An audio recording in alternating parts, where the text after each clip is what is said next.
My name is Linda Boscherl and I'm the Head of the School of Government and Policy here in the Faculty of Business, Government and Law.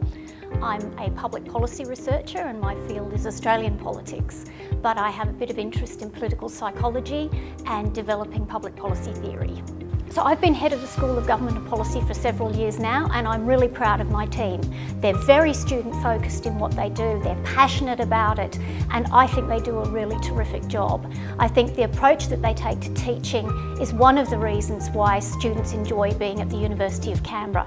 There's an advantage of being at a smaller university. We've got a beautiful campus with a lovely environment and a diversity of students from all sorts of backgrounds, including a large number of international students, and I think that adds to the richness of the student experience. My staff are passionate about teaching the range of students, and they're there to help them as they need assistance, to steer them into areas of support within the university that they might need, but they're also dedicated to what they do. Many of them have won or been nominated for National Teaching Awards, and they are also frequently in the Vice-Chancellor's Teaching Awards, so they're really good at what they do. On top of their student focus though, they are good researchers. They're developing really interesting areas of research interest, and I'm very excited about where the research in the school is going to go over the next few years.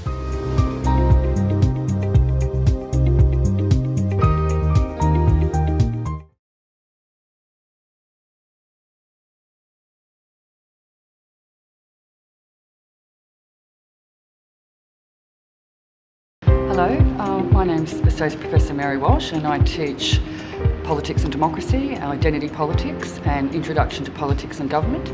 I convene the Bachelor of Politics and International Relations and the Bachelor of Australian Politics and Public Policy, and I'm the convener of the Bachelor of Philosophy Honours program. And I've been at UC for 15 years and I love my work. I'm very big on a theorist called Hannah Arendt, and she's the consummate theorist of the political. And basically politics is about freedom. I know a lot of people think it's about power, and perhaps in the modern age it's become to be about power. Recently we've had President-elect Donald Trump in the US, and we've had the Brexit issues in the UK, and in Australia we've had what people have referred to as the revolving door of Prime Ministers. All these things are immensely interesting to me, but I think also for my students, they need to understand what politics is about. So when I'm teaching young students, I'm very conscious of the fact that all of those students deserve equal respect for their views, and my role is to make sure that they can understand what it is an argument is, how do they defend their position, and the difference between having an opinion and being opinionated, and to understand what a vision of society is all about. What type of society do we want to live in?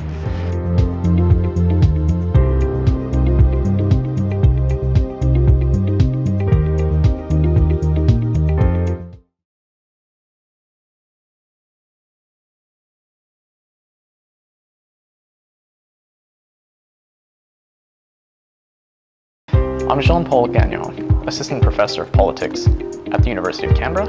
My interest in politics comes and came from a deep need to just try to make a difference. It's not enough, I think, to go out into the world and to just, get your hands dirty, dig in and feel like you are doing something. It's more to do with actually understanding why we are where we are in the first place. Studying politics is really just about trying to understand the phenomena that we experience in our lives. Why do we have homelessness, poverty, inequality in pay between genders? Why do we have violence in our society? It's not about going through the motions. It's literally about getting together as equals, as partners, and working on real existing problems, and then trying to navigate a path to some justice, to some equity, and to try to come up with a better approach, right? A better policy for how to help improve the world, even just a little bit at a time. That's the whole reason for studying politics. If you want to be a citizen in a democracy, a Democrat living in a democracy, you need to be able to understand what this political body is.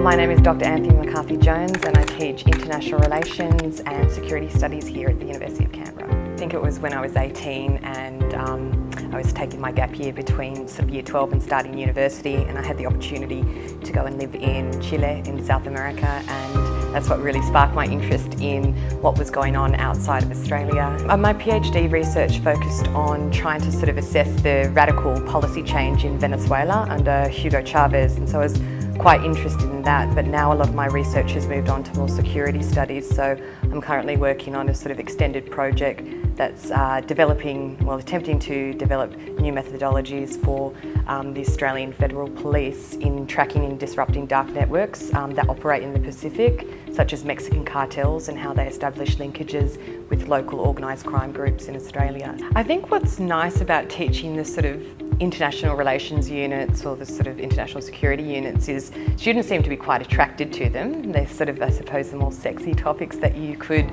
sort of pick. But what I do find from sort of engaging with my students is a lot of what they thought international relations was about by the end of this sort of unit, and when they're reflecting back on their learning experience, I think they realise that it's not as black and white as they'd first sort of conceptualised, that there's all shades of grey, things are very complicated. And so I think what I do find from speaking to my students is that they develop a more nuanced understanding of the international system, which is fantastic.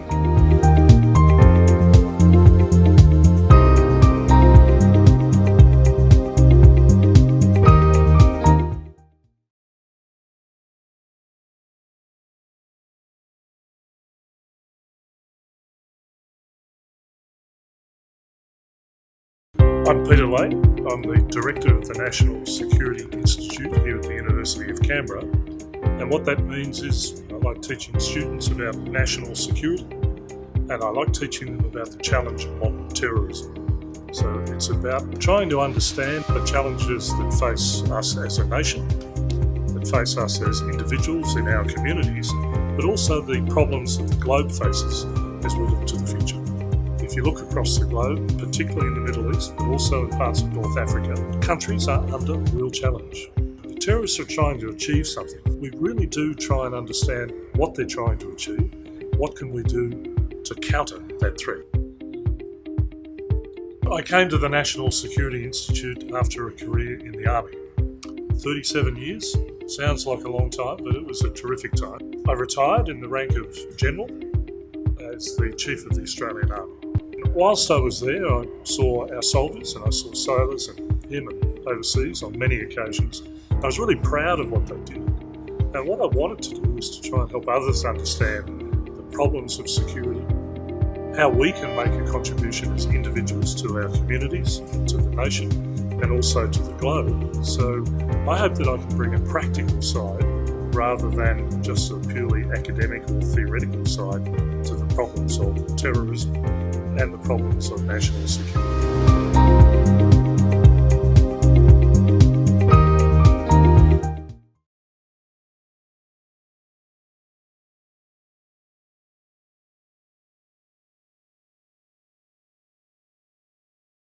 My name is Tesfaye and I'm the convener for the Bachelor of Applied Economics degree.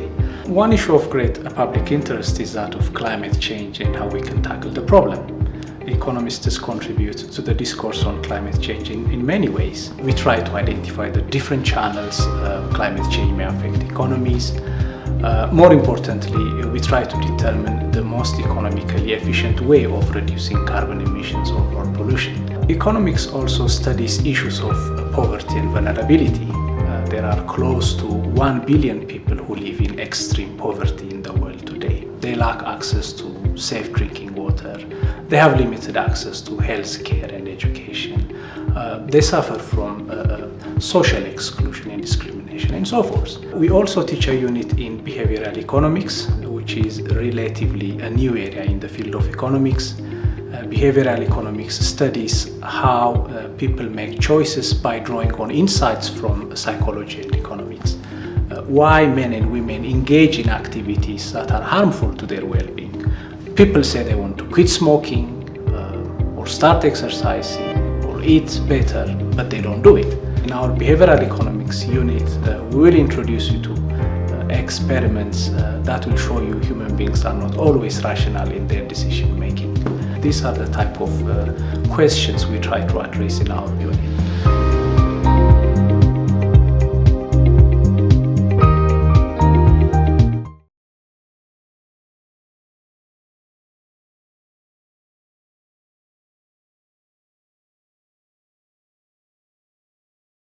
Hi, I'm Michael Walsh. I'm an assistant professor in social science at the University of Canberra, here in the Business, Government and Law faculty. So we're doing a unit on introductory sociology, which is a basic introduction to, I guess, the discipline, and each kind of week what we do is we look at a specific topic through a sociological lens or approach. Sociology provides an area for people to think about human behaviour and how human behaviour actually impacts upon things like business processes, or how people might vote in a particular election, or how people might actually conduct themselves in a legal context. My research kind of touches upon the impact of technology, but also how people use things like music or visual media to actually, express themselves. One of my latest publications is actually an exploration of the use of the camera phone and kind of how camera phone technology has impacted what we traditionally understand as privacy and what is public. In particular, I kind of talk about how something like the selfie has an actual kind of photographic self-portraiture of the person. One of those areas is music sociology and the sociology of sound. And so I'm quite interested in how people use music to, I guess, frame their social experiences and how they might use music in their daily lives to kind of conduct certain types of activity, whether it be working, exercise, concentration, or even kind of framing things like domestic chores and vacuuming